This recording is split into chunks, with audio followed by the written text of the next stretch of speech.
у бывших политзаключенных и находят эти возможности в тех странах, где вы находитесь. Моя задача просто наметить сейчас определенные точки, которые я назвала вызовами, которые создают определенные сложности. И это приводит к тому, что на данный момент мы можем констатировать тот факт, что мы не были готовы к таким масштабам репрессий, которые происходят в стране. Мы не были готовы к таким цифрам, тысячам людей, которым нужна помощь. Это скорее начало такой дискуссии. Уверена, что каждый из вас смогут чем-то его дополнить. Я просто надеюсь, что это только начало. Ситуация с правами человека в Беларуси, она, конечно, ухудшается. По статистике правозащитного центра «Весна» ежедневно в течение 2022 года было минимум 17 задержаний. Статистика за март 2023 года показывает уже 22 задержания ежедневно. Мы говорим о том, что на данный момент мы не знаем точного количества политзаключенных. Мы реально не знаем точно цифры. У нас есть несколько цифр. Это 1500, которая сейчас опубликована коалицией правозащитников.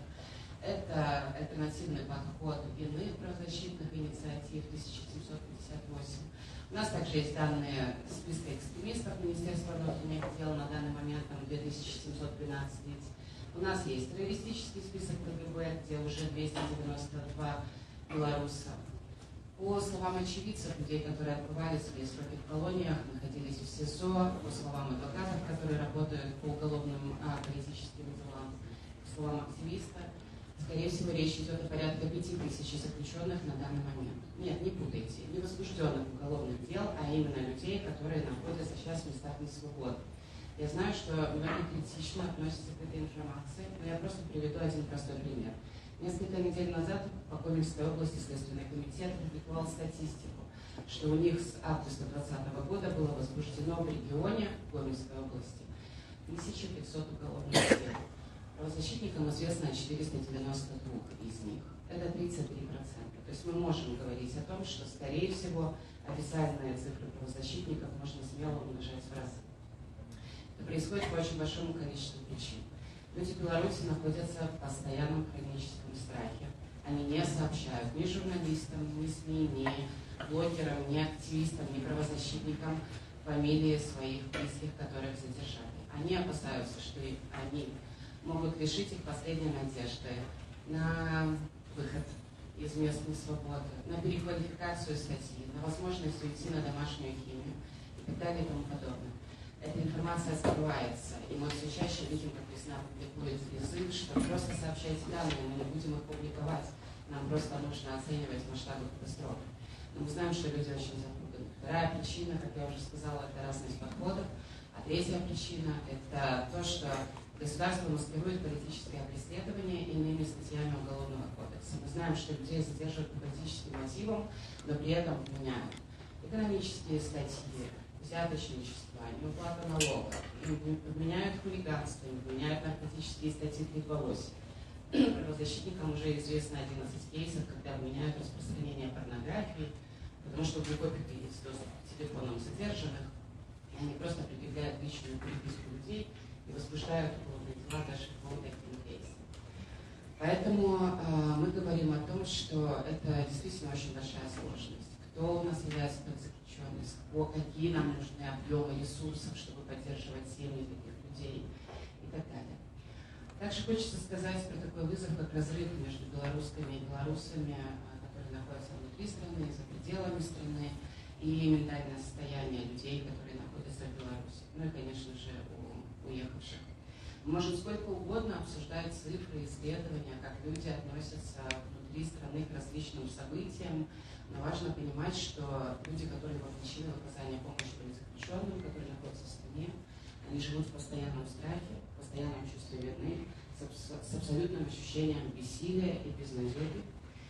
И на самом деле основные стратегии для таких людей – это ежедневное выживание, хронические стрессы, индивидуальный план безопасности, это невозможность получать своевременную информацию, общаться спокойно с правозащитниками. Близкие отказываются от финансовой помощи только лишь потому, что они боятся общаться с незнакомыми людьми, активистами. Они боятся встреч с передачей денег, они боятся разглашения персональных данных, они не хотят не писать никакие расписки, не собирать никакие чеки.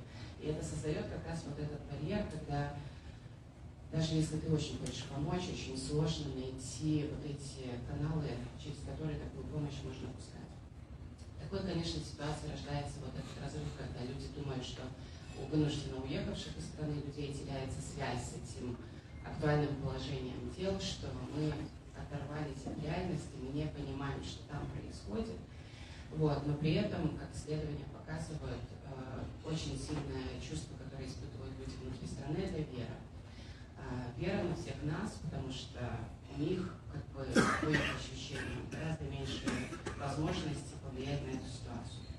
Свобода политзаключенных – это главный декларируемый приоритет для всех представителей демсил. Мы это видим часто на встречах высокого политического уровня, в материалах СМИ, на акциях, низовых каких-то инициатив. Мы знаем, что это наш главный лозунг все последние годы, ну и предыдущие, в принципе, периоды, когда белорусы были политзаключенные в том числе. Однако у нас до сих пор нет единого видения и стратегии в рамках вопросов, связанных с помощью, реабилитацией политзаключенных, вопросов освобождения.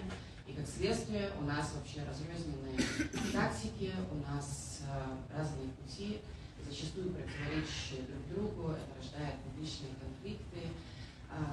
И, безусловно, это делает ситуацию, как следствие, люди видят, что недостаточные и рассогласованные действия. Может так показаться, что политзаключенные стали инструментом в этой политической борьбе, а не главной ее целью. Мне кажется, нам нужно начинать прямо сегодня строить наше будущее, где наша главная ценность будет то, что каждая человеческая жизнь важна. То есть мы обязаны просто вывести политзаключенных, сделать их субъектами, сделать их отдельной целью. И борьба с режимом – это крайне необходимое условие, это важно делать. Но не за счет тех, кто сейчас находится в местах несвободы. Политзаключенные отсидят свои сроки, политзаключенные не отсидят свои сроки. Мы катаемся на этих качелях уже несколько лет. Да, мы в 2020 году были достаточно наивны, наверное, многие из нас, по крайней мере, да, и мы понимали, что мы в это не верили, но уже сейчас более 300 человек вышли полностью, отбыв сроки. То есть я не говорю сейчас про химиков, домашних химиков с направлением, я говорю про людей, которые реально отсидели от звонка до звонка, их уже более 300 человек. Мы как будто бы смирились. Честно говоря, мне страшно предполагать. Вот, например, моя подопечная Галина Дербыш, ей 61, ей дали 20 лет. То есть я не могу, принять эту мысль, да, но пока реальность такова, что люди отсиживают уже свои сроки. Результат – это уход выгоревших активистов и активистов из движения, это снижение общественной активности по разным направлениям поддержки. Это низкий запрос на такую информацию со стороны СМИ. Белорусские СМИ констатируют тот факт, что все материалы, которые связаны с описанием кейсов политзаключенных, имеют крайне низкое количество просмотров, обратных реакций в СМИ, в соцсетях, даже если это медийные персоны политзаключенные. Не говоря уже про тех, чьи имена никому не известны. Люди устали, людям больно, людям надоело читать одни и те же политики, одни и те же, как будто бы ничего не меняется. Просто очередные десятки, сотни людей подпадают под этот каток. Но правда в том, что люди могут отсидеть не все, некоторые могут не дожить. Насилие и пытки в местах несвободы – это первая причина, почему люди могут не дожить. Вышедшие люди из колоний, мы с вами прекрасно знаем, читаем интервью, это сейчас уже открытая информация о том, что ничего не изменилось с августа 2020 года. Это нечеловеческие условия содержания, это ШИЗО, карцера, это пытки холодом, это физическое насилие, это смерти. Месяц назад появилась история в одном из интервью о том, что политзаключенного мужчину избили в ШИЗО, не предоставили медицинскую помощь, у него была сломана ключица, и кость рослась неправильно, и теперь упирается в горло. Сломанная ключица – это вообще ерунда. Я тоже ломала. Главное развести лопатки тугим бинтом и походить как месяц. То есть это не дорогостоящее лечение. Но просто не было никакой медицинской консультации, и теперь человек будет ходить всю жизнь с костью, упирающейся в горло. Чтобы вы понимали, какие там есть примеры Не говоря уже про всех наших остальных политзаключенных, у которых есть инвалидности, у которых есть тяжелые болезни. У нас есть политзаключенные со смертельными болезнями, которым нужна срочная медицинская операция, пересадки печени, иные операции, растущие головные опухоли. Мы все прекрасно знаем с вами эти фамилии. Вот. И по информации правозащитного центра «Весна», на 1 января 2023 года в местах несвободы содержалось 74 человека людей с инвалидностью, тяжелыми заболеваниями, около 25 пенсионеров, несовершеннолетние, многодетные родители, женщины, самостоятельно воспитывающие детей, женщины с малолетними детьми. Мы помним, как месяц назад была задержана женщина, у которой на грудном вскармливании находился ребенок. Я думаю, многие знают, как это физиологически опасно, такой экстренный разрыв матери и ребенка, и что с этой женщиной происходило дальше, мы когда-нибудь узнаем не сейчас. Это люди, которые не должны находиться в местах несвободы по гуманитарным основаниям. Такие пункты прописаны в международных пактах, но, понятное дело, режим это все игнорирует. Стратегии поддержки. На самом деле, действительно тяжело, когда мы не можем поехать в страну, мы не можем напрямую общаться с родственниками, которые нас боятся. У нас рухнули споры, нам все тяжелее собирать помощь. Адвокатов даже в Минске уже практически не найти, который бы защищал человека по политическому обвинению. Это все кажется непреодолимыми препятствиями. И что мы придумываем? Мы придумываем писать письма. Я считаю, это важно. Например, в первом месяце моего заключения получала по 5-6 писем в день, потом, конечно, всем блокируется переписка. Но важно быть честными с самими собой. Для кого мы делаем эти акции? На данный момент мы делаем эти акции для представителей режима, чтобы они увидели, что мы помним политзаключенных, мы выражаем солидарность с ними. Они их читают, их не читают, неважно, видят, что их много, они их уничтожают, и нам надо быть честными. Мы делаем это для этого. Мы делаем, чтобы режим знал, что мы все помним. Но это мы не делаем для политзаключенных. То есть до них не доходит эта информация.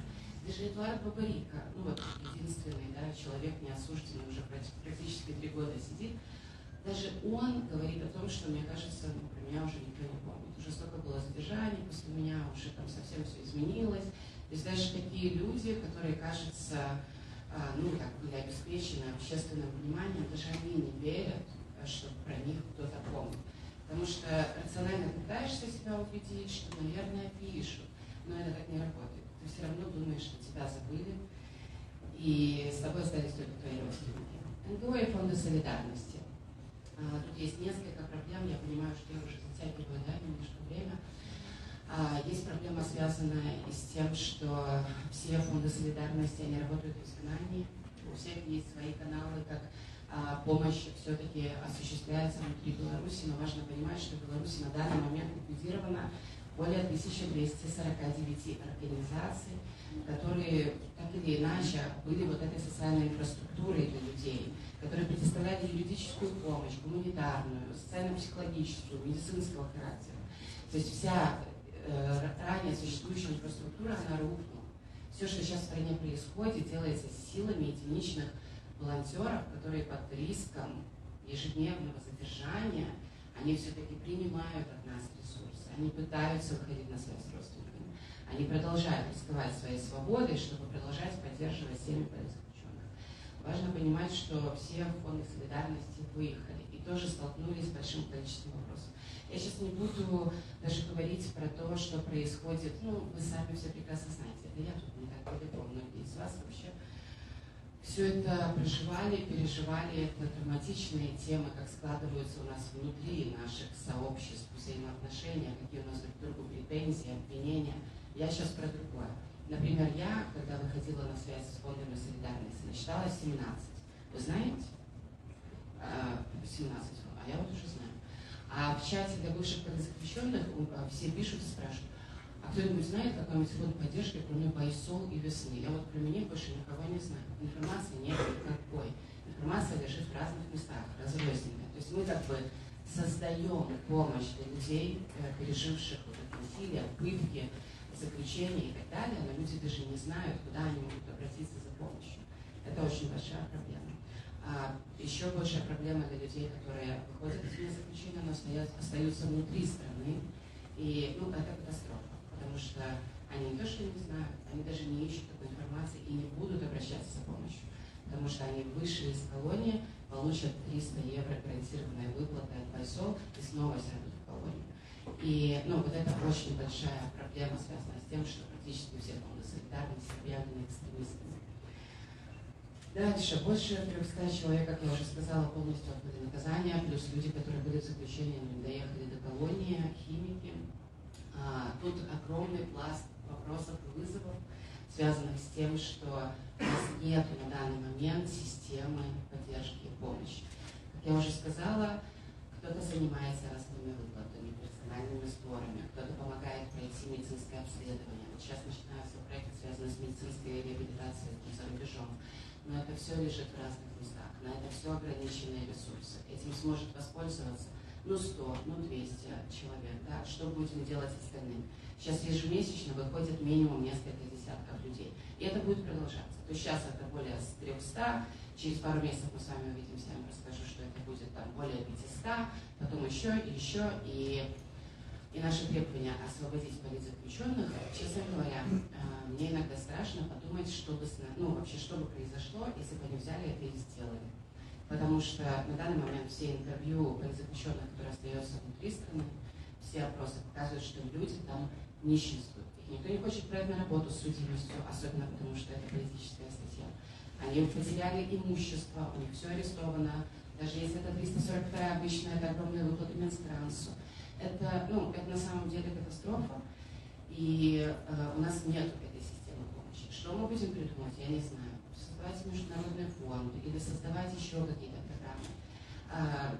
Я считаю, что наш главный урок – это то, что только мы вообще сможем, и только мы знаем, как справиться с этой ситуацией. И только белорусы должны справиться с этой ситуацией. Мы можем сколько угодно рассчитывать на донорскую поддержку, на международные программы и так далее, но учитывая, что Беларусь ушла с повестки мировых СМИ, для этого нужно, чтобы кто-то умер, или попал в реанимацию, или Нобелевскую премию, чтобы кому-нибудь еще дали. Тогда мы вернемся, как страна, как масштабной репрессий, наш контекст вернется.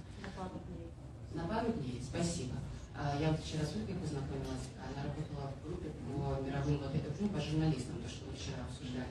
И она мне рассказала, я не знала этого, мне казалось, все сейчас так поддерживают Украину, и так много пишут они, а оказалось, что это пишет сама Украина. Вы знали это? То есть там не было бы ничего, вот там было бы как с Беларусью, не было бы ни Таймс, ни Вашингтон Пост, не было бы ничего. Вот, спасибо, вы мачете, значит, я правильно вас поняла. То есть это делают сами украинки и украинцы. Они понимают, что никто за них эту работу не сделает. Они сидят в Украине, они пишут это, они переводят на другие языки и прямо массово рассылают, точечно ищут контакты. Нету такого, что, началось полномасштабное вторжение России в Украину, поэтому Беларусь ушла с повестки. Нет, мы не дорабатываем. То есть вот мой вывод за вот эти скоро уже 4 месяца, как я на этой должности, это то, что нам нужно что-то с этим сделать. Нам нужно подсобраться, выстроить стратегию. И мы никуда не сдвинемся с той точки, где мы находимся сейчас, пока мы не договоримся. И я понимаю, я сказала это вначале, это не полный перечень. Уверена, что если у вас есть что дополнить, последний слайд, тогда это моя почта и наш Инстаграм, можете туда заходить. Вот, и получается, что... Смотри, сейчас беру. Спасибо большое. Это тоже важная поддержка. На самом деле, одна из рабочих групп будет посвящена тому, что мы можем. Какими-то маленькими, понятными, простыми шагами. Что мы можем делать для того, чтобы убедить политических заключенных, находящихся в местах несвободы, прямо сегодня, что мы про них помним. Потому что только их родные смогут это передать, только их адвокаты. Наши письма, частично будут доходить, но не так массово, как мы стараемся. Нам сложно найти адвокатов, контакты с самими семьями. Правозащитники не будут разглашать для нас такую информацию, но мы можем давать знать через какие-то простые шаги, которые, я надеюсь, мы вместе сейчас будем придумывать в рабочих группах, чтобы у них была эта информация, что никто не забыл, ничего не простили, что их помнят, что их ждут на свободе. И я предлагаю вам вот эту работу, ну, вообще, конечно, выглядит как в школе. Давайте разобьемся по группам и так далее. Сейчас, да. Но задача на месяц, на самом деле. Хотелось бы выйти вот через полчаса из этих рабочих групп. У каждой группы будет свой вопрос. Пускай там будет 2-3 конкретных действия. Пускай это не будет 15. Пускай это не будут масштабные действия. Но какие-то доступные, то, что мы можем сделать, чтобы это сделать за ближайший месяц. 21 мая, День политического заключенного в Беларуси. Это годовщина смерти Витольда Ашурка. Я знаю, что уже несколько лет вы выходили в своих странах к белорусским посольствам, вы напоминали про эту гуманитарную катастрофу на родине своим сообществом. Но давайте подумаем, как можно усилить эту работу. Давайте подумаем, что мы можем сделать на 21 мая. Подумаем над альтернативными путями поддержки политзаключенных. Что мы можем сделать для того, чтобы поддержать бывших политзаключенных, которым уже нужна реабилитация. И вернемся через полчаса с этими результатами. Да, спасибо большое, Оля. Остальным напоминаю, что можно записать контакты. Я руководитель фонда «Страна для жизни». Я возглавляю проект помощи политзаключенным вот уже 2,5 года. И работаю напрямую с семьями политзаключенных. Сейчас я хочу обратиться ко всем присутствующим, СМИ и блогерам. К 25 марта, к Дню воли, мы запустили кампанию, чудесную информационную кампанию «Покуль усе не будут вольны». Это когда любой белорус, неважно, где он живет и что он делает, у него есть аудитория в социальных сетях. Он может взять под информационную опеку любого политзаключенного. В рамках этой кампании мы обеспечиваем связь с семьей. А теперь скажите, пожалуйста, СМИ, кто опубликовал эту кампанию? Пресс-релиз мы с президентом Бай разослали всем. Никто. Никто. И когда Оля говорит о том, что украинцы пишут сами, мы тоже пишем, а вы не берете. Дальше. Я хотела бы еще сказать про одну категорию.